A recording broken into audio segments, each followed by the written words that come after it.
Hello, Dents MC here with another Charlie's Angels summary and review.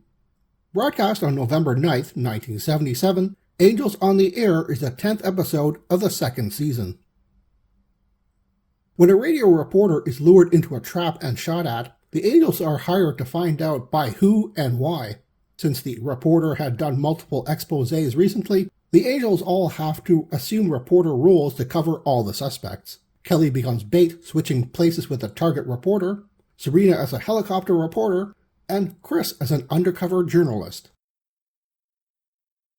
This episode features Nicholas Coster as Professor Arthur Croydon, Taylor Lacker as KBEX radio helicopter pilot Buck Willis, and Linda Dano as KBEX radio field reporter Joy Vance. Also in this episode is Larry Golden as reformed biker gang leader Dwayne Hanson, Larry Gilman as KBEX radio dispatcher Gary, and Sis Rundle as a KBEX office member. This is the third of 16 appearances for this actress in Charlie's Angels. She mostly plays unnamed background characters. Interesting scene of the episode is when dispatcher Gary is showing Kelly all the various equipment in the KBEX mobile unit car, which appears to be a 1977 Ford LTD station wagon. At the end, he insists she carry a roll of dimes and hands her one to use a conventional payphone. Baffled, Kelly asks if the powerful radios in the car aren't enough, and Gary responds that radio signals can be blocked by remote areas and tunnels. She does eventually get radio blockage during a chase, but it's a minor inconvenience. The roll of dimes should have been a Chekhov's gun situation, but it's not. Interesting dialogue of the episode is when Chris, in the guise of a biker, pleads with Dwayne to help fix her motorcycle. Dwayne says, "Yeah, hot-blooded woman on a cold-running bike. There ought to be a song in there somewhere." Chris's reaction is a barely concealed charmed smile. After questioning Joy, the reporter, on which suspects from a story she thinks may be after her life, she admits she covers as many as 20 assignments a week. Charlie and Bosley narrow it down to 4, somehow. With Kelly acting as bait, pretending to be Joy, it's up to Chris and Sabrina to investigate the suspects. Sabrina checks out the KBEX helicopter pilot, whose reporting was overshadowed by Joy. Taking her on a wild ride, the macho pilot lands by his home and invites her in. Despite his aggressive mannerisms, he claims his relationship with Joy ended fine. He knows Sabrina is not a real reporter and probably some investigator and decides to help out. He shows how good a marksman he is, explaining he wouldn't miss hitting Joy if he wanted to, and even offers his bullets to compare against the ones fired at Joy. Sabrina forms a grudging respect for the crazy but innocent pilot. In the guise of a fellow free-spirited biker, Chris tracks down ex-biker Dwayne, whose story expose sent him to jail.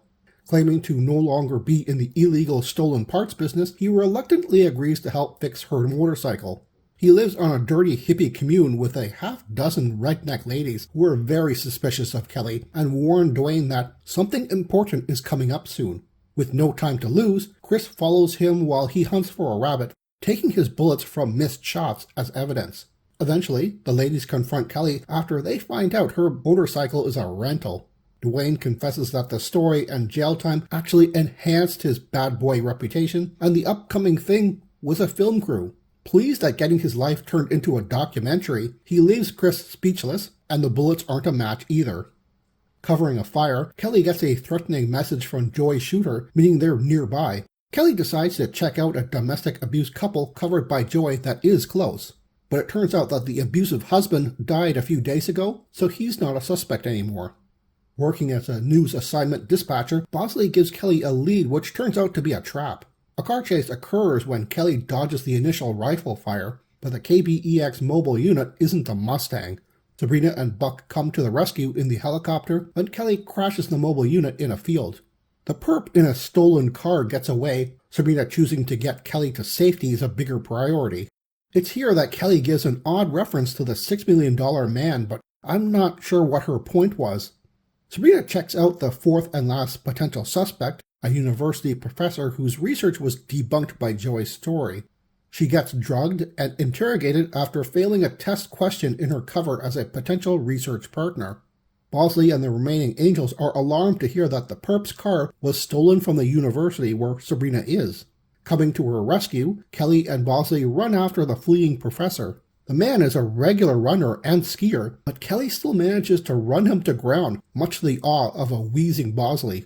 It turns out, not only did Joy's expose ruin his reputation, but a large research grant and even his tenure at the university was taken away.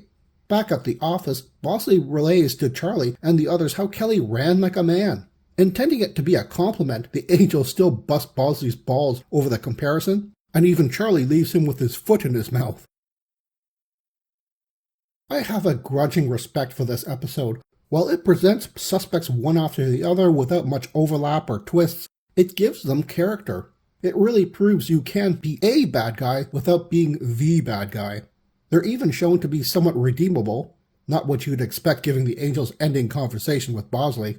I suspect the overall atmosphere the writer and director were going for was lighthearted humor, even if it doesn't always come across as such. IMDb gave this episode a 7.0 out of 10, and I have no idea why it's rated so low. It has charm, lots of action, and even genuine detective work. I'm giving it a 7.4 for Matilda, or whatever her name was. Good morning, Charlie.